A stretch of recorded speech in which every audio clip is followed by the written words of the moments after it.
Hello tout le monde. Alors on vous a parlé de hashtag Drive Club déjà en long et en large et en travers. On vous a parlé de Forza Motorsports.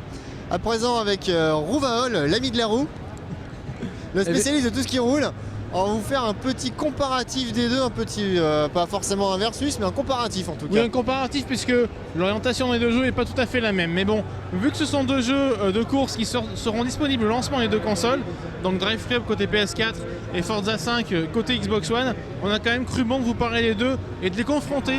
Même si encore une fois, Drive Club est plus arcade quand même et Forza plus simulation, même si les deux ont un petit côté simulation pour Drive Club et un petit côté arcade pour Forza.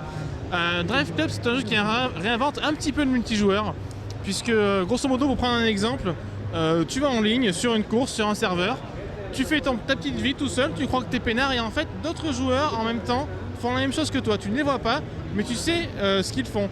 Par exemple, tu arrives sur une portion, on te dit voilà, il y a Michel ou Jean-Claude qui sur cette portion a fait 150 miles à l'heure de moyenne, essaye de le battre. Et tu as sa petite photo en plus, ça qui est marrant, c'est que tu les reconnais sur la photo. D'où sans doute le hashtag dans le titre d'ailleurs. Exactement, voilà. C'est très communautaire.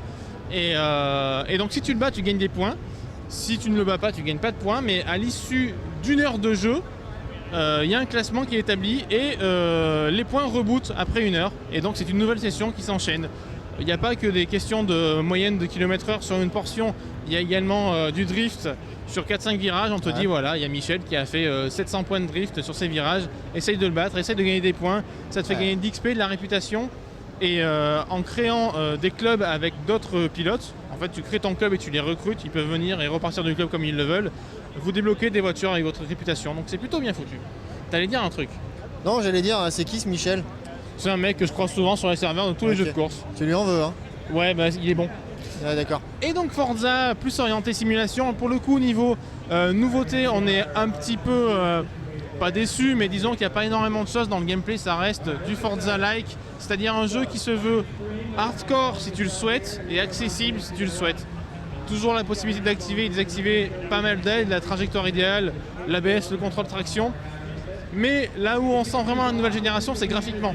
Contrairement à un Drive Club qui est à 35% de développement, et dégueulasse, il faut le dire. Ah ok, bah ça c'est fait, ça c'est dit, voilà. C'est bourré d'aliasing, franchement c'est pas au niveau de la PS4. Autant Forza, lui il est prêt, il pourrait sortir demain, c'est bon, c'est ok. Les voitures sont magnifiques, tu as toujours la possibilité, tu sais, lorsque tu choisis ta voiture dans le menu principal, de tourner autour, d'ouvrir les portes, de monter à l'intérieur, de démarrer le moteur. Et franchement visuellement c'est de la next-gen quoi. Il y a zéro clipping, tu as accès vraiment à tout le jeu graphiquement, quel que soit l'endroit où tu te situes quoi. Les fonds sont pas moches, sont pas dégueulasses, les textures baffent pas, c'est très fin, c'est très détaillé, le public aussi très crédible, c'est presque un modèle comme un vrai personnage. Ouais. Donc encore une fois, visuellement ça envoie du lourd. Au niveau gameplay, c'est pas très original pour l'instant, mais c'est un jeu qui aura beaucoup de force également pour le online puisque le côté communautaire va être très important. Si on doit donner une tendance, je dirais que Forza est beaucoup plus au point aujourd'hui que Drive Club. Forza est prêt à sortir et Forza va contenter les fans de Forza. Drive Club, c'est une nouvelle licence. Il faut qu'il séduise les joueurs, c'est pas forcément facile. Il va séduire les joueurs qui aiment bien jouer en multi. Après, je suis pas certain qu'il séduise les fans de Gran Turismo parce qu'il n'est pas assez pointu. L'adversaire de Forza, ça reste quand même plus Gran Turismo finalement. Exactement. Et je suis pas certain non plus qu'il séduise les fans de TDU par exemple. Mais c'est plus proche de TDU que de Gran Turismo. Donc Drive Club a une petite réserve, mais un gros potentiel. Et Forza, c'est une démo technologique, quoi. C'est un jeu qui est absolument magnifique. D'accord. Donc un jeu vitrine parfait pour un lancement de machine. Et forcément un Drive Club qui est loin en plus d'être terminé, donc qui a encore tout à prouver. Exactement. Mais on croit en lui. Voilà pour ce petit point jeu de course next-gen. On se retrouve plus tard pour de nouvelles aventures. Salut. Ciao.